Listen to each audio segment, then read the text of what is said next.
Toto je druhá časť venovaná profilu omega-mastných kyselín, pričom v prvej časti sme si povedali základy o tom, ako sa vyznať v testoch, ktoré robia tieto profily.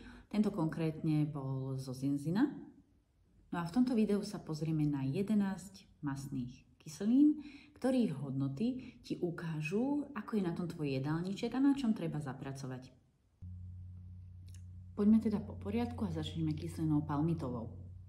Opäť použijem mamin výsledok z oktobra 2023. No. Táto kyselina palmitová aj s kyselinou stearovou patria medzi nasýtené tuky. Ako som spomínala v prvej časti, sú to tie tuky, ktoré nájdeme prevažne v živočíšnych produktoch, ako sú mliečne výrobky, mäso a vajcia. Z rastlinných zdrojov ich môžeme nájsť napríklad v palmovom a kokosovom oleji, v avokáde, v niektorých orechoch, ako sú mandle, arašidy a brazílske orechy, prípadne aj v pšenici. No a sú to tie tuky, ktoré sú pri izbovej teplote pevné. Takže kyselina palmitová je v tomto prípade v mínuse. To býva väčšinou pri vegetariánoch a vegánoch, prípadne pri ľuďoch, ktorí sa jednoducho vyhýbajú živočíšnym tukom. Konkrétne tu viem povedať, že naši kupujú prevažne rastlinné maslá a z mäsa sa u nich najčastejšie objavuje bravčové, ktoré je bohatšie na kyselinu linolovú. To, keď sa pozrieme, je vidno aj na výsledku. Kyselina linolová má tam plusovú odchýlku 4%. Táto kyselina palmitová sa nachádza aj v rôznych sušienkach, takže tu sa oplatí skôr pátrať po tom, či túto mínusovú odchýlku nespôsobuje niečo iné, napríklad lieky na znižovanie cholesterolu či krvný tlak. Kyselina palmitová totiž zvyšuje tú hodnotu cholesterolu, a to ako celkového, tak aj LDL a HDL cholesterolu. Ako som si dozisťovala, tak áno, okrem iného berie mamina aj lieky na znižovanie krvného tlaku. Tak ak by mala túto hodnotu naopak vyššiu, tak to môže poukazovať na vysoký cholesterol. Ak ti teda vyjde vysoká hodnota a ty si napríklad vegán alebo vegetarián, môže to takisto poukazovať na vysoký príjem sacharidov v strave, ktoré telo nezvláda spracovať. Potom ich teda ukladá vo forme nasýtených tukov. Na zvýšenú hladinu si treba dávať pozor aj kvôli tomu, že je tam riziko vzniku diabetu, a to následkom inzulínovej rezistencie. Ak máš teda vyššiu hodnotu, tak máš buď problém s cholesterolom alebo s cukrom. Prejdeme na druhú kyselinu, to je kyselina stearová.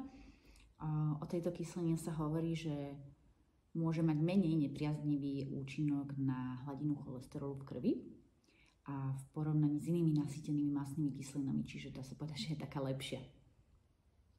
A niektoré štúdie dokonca tvrdia, že táto kyselina môže zlepšovať tú inzulínovú citlivosť. Takže mamin test má nulovú odchýlku, čo znamená, že jej príjem má v norme. Ak by mala vysokú hladinu kyseliny stearovej v krvi, mohlo by to napríklad naznačovať častú konzumáciu mäsa a mliečnych výrobkov. A čo sa týka prevencie, tak vyššie hladiny tejto kyseliny stearovej v krvi sa vyskytujú aj u ľudí s rizikom cievnych ochorení. Poďme na ďalšiu kyselinu, to je omega-9 mastná kyselina, kyselina olejová. Tá sa nachádza v rastlinných olejoch, ako je napríklad olivový či repkový, ale aj v avokáde či v orechoch.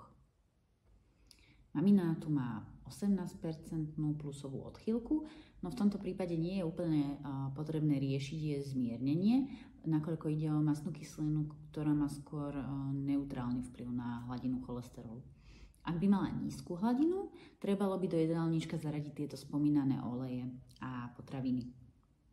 No a teraz prejdeme na tie naše najzaujímavejšie mastné kyseliny, teda omega-6 a omega-3 mastné kyseliny.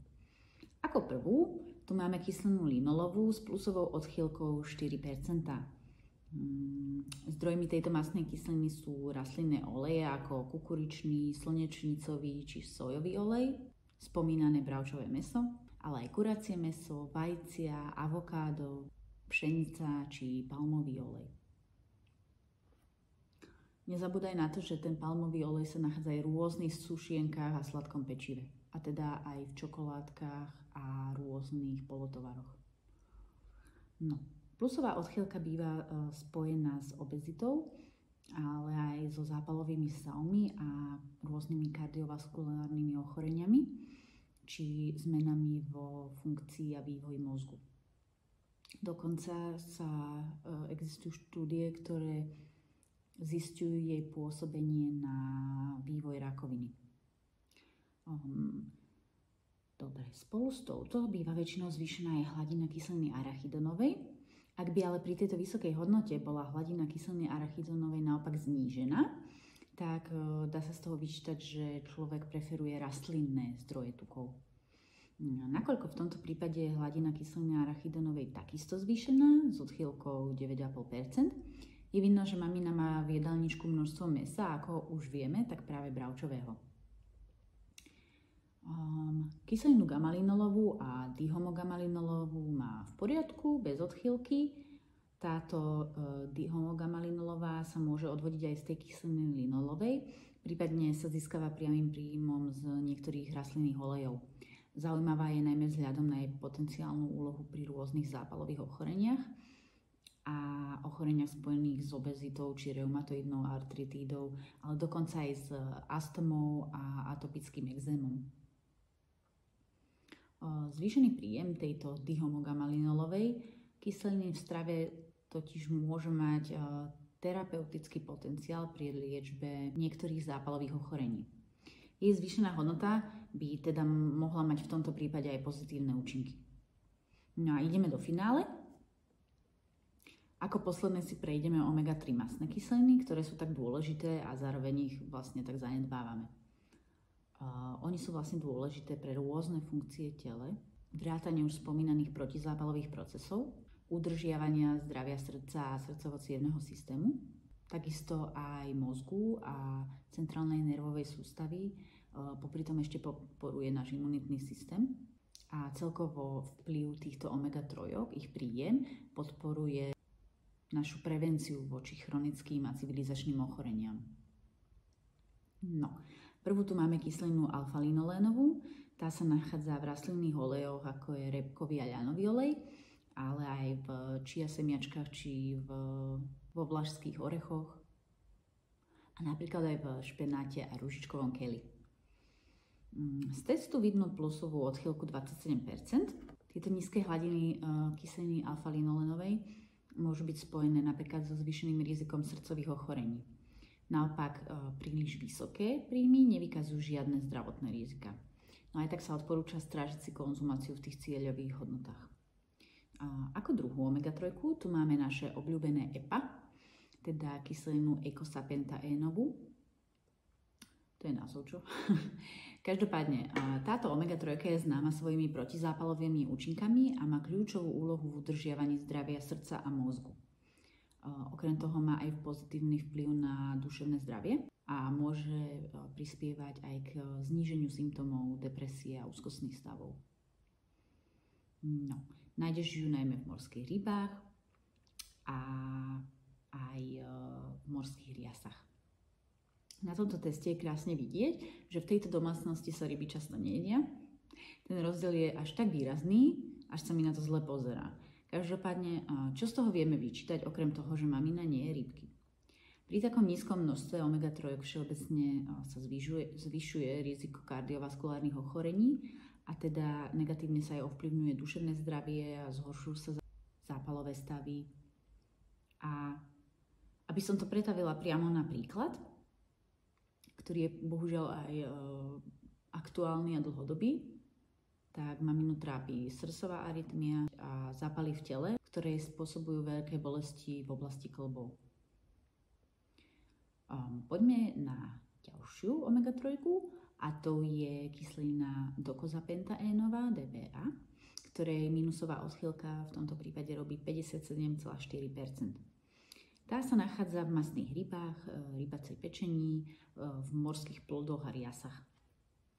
Nízka hladina tejto omega-3 ukazuje na nedostatočný príjem tých omega-3 mastných kyselín, ale v prípade, že by na tom ostatné boli viditeľne lepšie, môže ísť aj o problémy s ich metabolizmom v tele.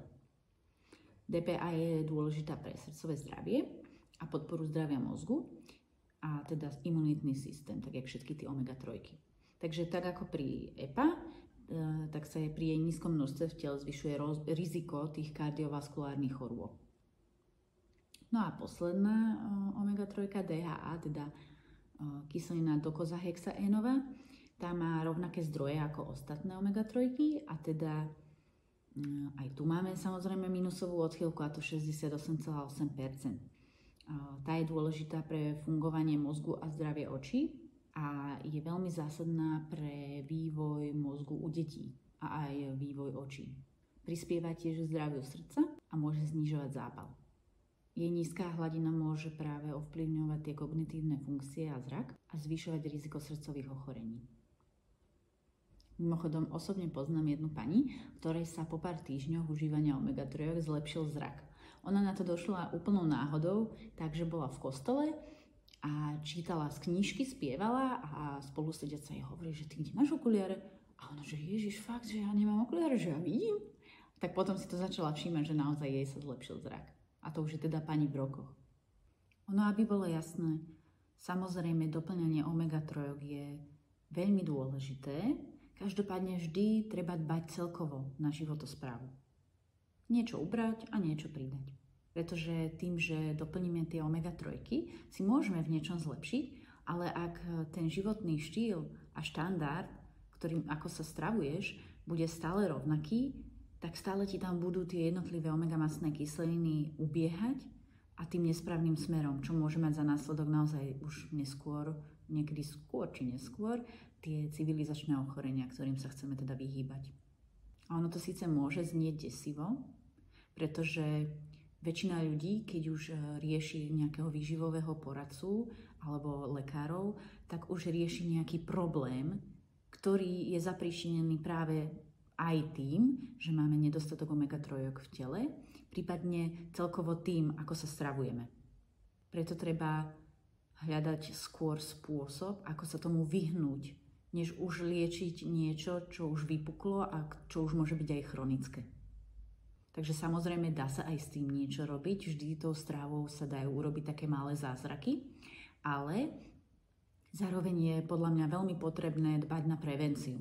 Preto mám aj tento kanál, preto robím ten instagramový profil, aby človek videl, ako aj malými jednoduchými krokmi si vie postupne zlepšiť. A naozaj si polepší nie len na váhe, alebo vo svojich nejakých cieľoch ohľadom budovania svalovej hmoty, ale každopádne hlavne čo sa týka prevencie, pretože zdravá životospráva je hlavne ako prevencia voči civilizačným ochoreniam, o čom sa málo kedy hovorí. Naozaj väčšinou, keď sa povie zdravá strava, tak človek si myslí, že asi chudne ten druhý, keď rieši svoju životosprávu. A pritom tak by sa to nemalo brať. Malo by sa to brať tak, že naozaj, že chcem sebe a aj svojej rodine pomôcť a chcem byť čo najdlhšie zdravý, byť tu pre svoju rodinu, pre svoje deti, alebo aj sám pre seba, hej, to je úplne v poriadku. Aj malými krokmi sa vieš dostať nielen na krásne čísla v nejakom teste, ale aj do krajšieho a zdravšieho života. No a o tom, na čo sa zamerať pri výbere omega-3, si povieme na budúce. Ahoj!